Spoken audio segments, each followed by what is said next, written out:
सबसे पहले आपको बताएं कि DGISPR lieutenant general Ahmed Sharif Chaudhary का कहना है एक शख्स और उसका बयानिया नेशनल सिक्योरिटी थ्रेट बन चुका है। एक शख्स अपनी जात का कैदी है। वो समझता है कि उसकी जात और ख्वाहिश पाकिस्तान से बढ़कर है। वो शख्स समझता है कि मैं नहीं तो कुछ नहीं। वो कहता है मेरी पार्टी का जो शख्स नेशनल डिफेंस यूनिवर्सिटी गया वो गद्दार है। तुम होते कौन हो? भेजो अपने बच्चों को फौज में और उनको बाहर रखा हुआ है। पहले अपनी औलाद को फौज में भेजो फिर बयानिया बनाना। एक जहनी मरीज ने 2 रोज कबल ट्वीट की, उसे गौर से देखें। उनका सबसे बड़ा सहूलतकार भारतीय मीडिया है। किसी को इजाजत नहीं दी जा सकती कि अफवाज पाकिस्तान और अवाम में दरार डाले। यह बिल्कुल इजाजत नहीं दी जाएगी कि अवाम को पाक अफवाज के खिलाफ भड़काएं। अब उसका जो बयानिया है वो पाकिस्तान की नेशनल सिक्योरिटी को थ्रेट बन चुका है। That is one delusional mindset and A delusional person जो कि कैप्टिव है अपनी ज़ात का, जिसके नज़दीक उसकी ज़ात और उसकी ख्वाहिशात रियासत पाकिस्तान से बढ़कर हैं और उसकी फ्रस्ट्रेशन इस हद तक बढ़ चुकी है कि वो समझता है कि मैं नहीं तो कुछ भी नहीं। एक शख्स कहता है कि मेरी पार्टी का जो शख्स, जो बंदा पाकिस्तान की अफवाज के नेशनल डिफेंस यूनिवर्सिटी में गया है वो गद्दार है। वो तुम हो कौन? भेजो अपनी औलाद को इस फौज में, उनको तो तुमने बाहर रखा हुआ है। भेजो इस फौज में और खड़ा करो ख्वारिज के आगे, खड़ा करो हिंदुस्तान के आगे जिनकी तुम सहूलतकारी कर रहे हो। ये जिस तरीके से चलता है इसके पीछे बड़ी साइंस है। ये कोई ऐसे नहीं चल रहा। ये आपको ये जो भी इसने 2 दिन पहले ट्वीट की है इस जहनी मरीज ने, उस जहनी मरीज की ट्वीट को देखें कैसे इन्होंने ट्वीट किया। इनका सबसे बड़ा फैसिलिटेटर इंडियन मीडिया अब वो उठा रहा है उसको। अफवाज पाकिस्तान और इसके अवाम के दरमियान किसी को इजाजत नहीं दी जा सकती कि वो दरार डाले। दैट डजंट अलाउ यू कि आप पाकिस्तान के अवाम को पाकिस्तान की अफवाज के खिलाफ भड़काएं। अगर कोई अपनी जात के लिए, अपने डिल्यूजनल माइंडसेट के लिए, अपनी नार्सिस सोच के लिए इस आर्म्ड फोर्सेस को, इसकी लीडरशिप पे अटैक करता है, then we will also come bare knuckle. There should be no doubt on that.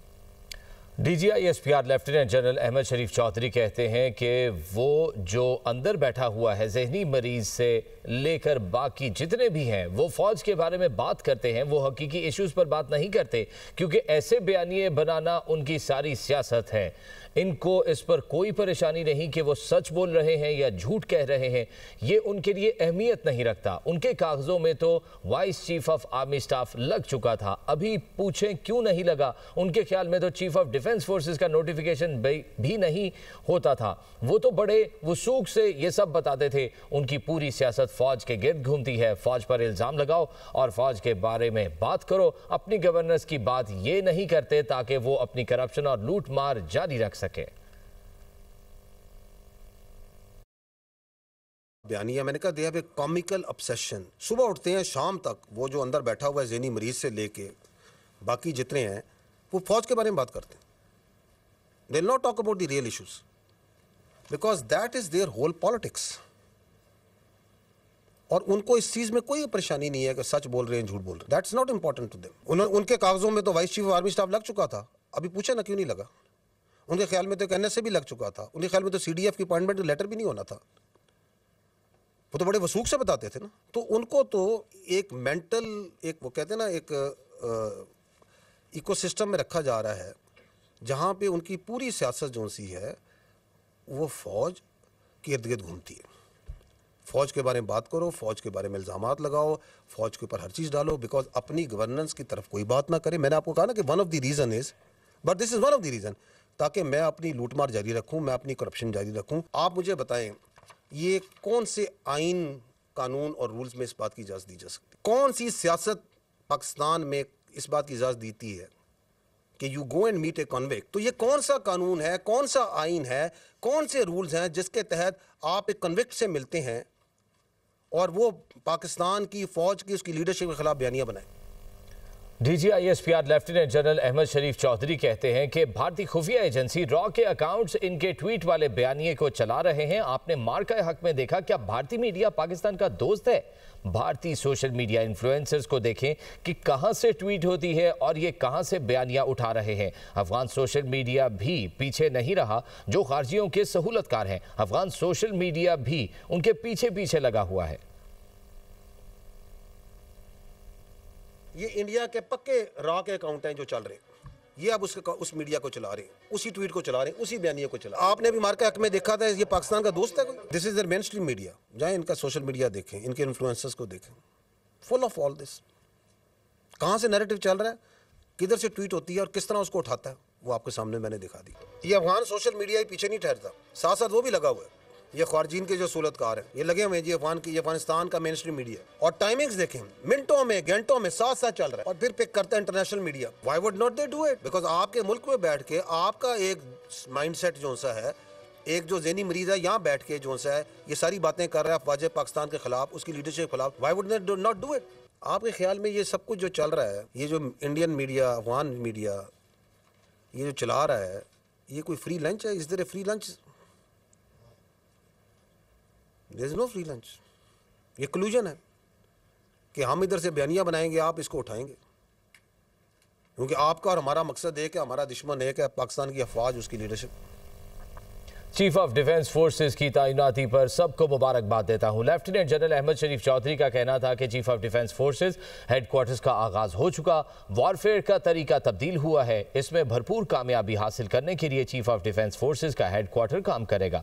दुनिया के मुख्तलिफ ममालिक में chief of defence forces headquarters हैं। उन्होंने कहा कि फौज रियासत का एक इदारा है, रियासत हमसे बरतर है। पाकिस्तान की फौज रियासत मुखालिफ बयानिए के सामने खड़ी है और खड़ी रहेगी। कहते हैं कि हम रोजाना की बुनियाद पर पाकिस्तान और अवाम के लिए कुर्बानियां दे रहे हैं।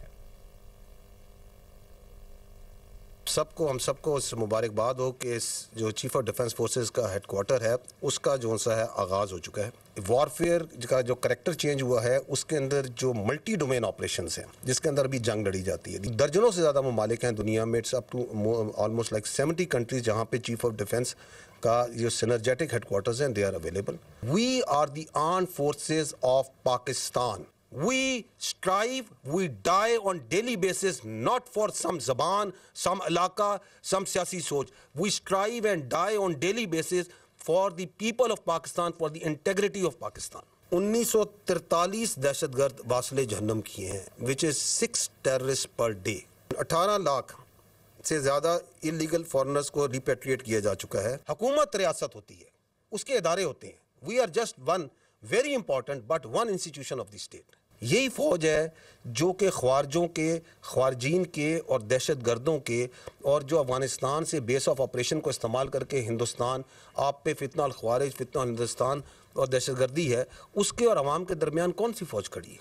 यही फ़ौज खड़ी है। अपने से 8 गुना बड़ी इकॉनमी फ़ौज के आगे खड़े होकर दिखाया, इज्जत दिलवाई। DGISPR ने कहा कि खारजियों का दीन इस्लाम से कोई ताल्लुक नहीं है। ये क्लैरिटी फील्ड मार्शल ने दी। पाक अफवाज के अफसर लोअर और मिडिल क्लास से आते हैं, हम अवाम से हैं, किसी का बाप भी अवाम और फौज के दरमियान फ़र्क नहीं डाल सकता।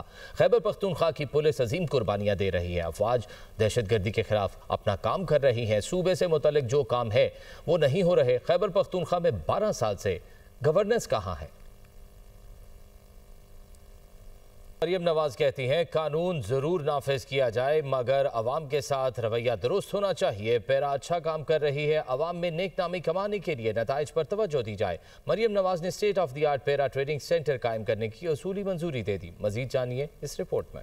मरियम नवाज की ज़ेर सदारत खसूसी इजलास मुनक्किद हुआ। पैरा फोर्स की कारकर्दगी, निगरानी और असलाहत पर ब्रीफिंग दी गई। पंजाब में रिश्वत, बदसलूकी और इल्जाम की कोई गुंजाइश नहीं। पैरा फोर्स की कार्रवाई कैमरे में रिकॉर्ड होगी। वजीर आला ने पैरा फोर्स की कारकर्दगी और शिफाफियत बढ़ाने के लिए जल्द बॉडी कैप लगाने का हुक्म दिया। अवाम के लिए सहूलत और खिदमत करने वालों को तारीख याद रखती है। वजीर आला मरियम नवाज ने कहा कानून हर हाल में नाफिज हो, मगर अवाम के साथ रवैया हमेशा दुरुस्त, दोस्ताना और बाइज्जत होना चाहिए।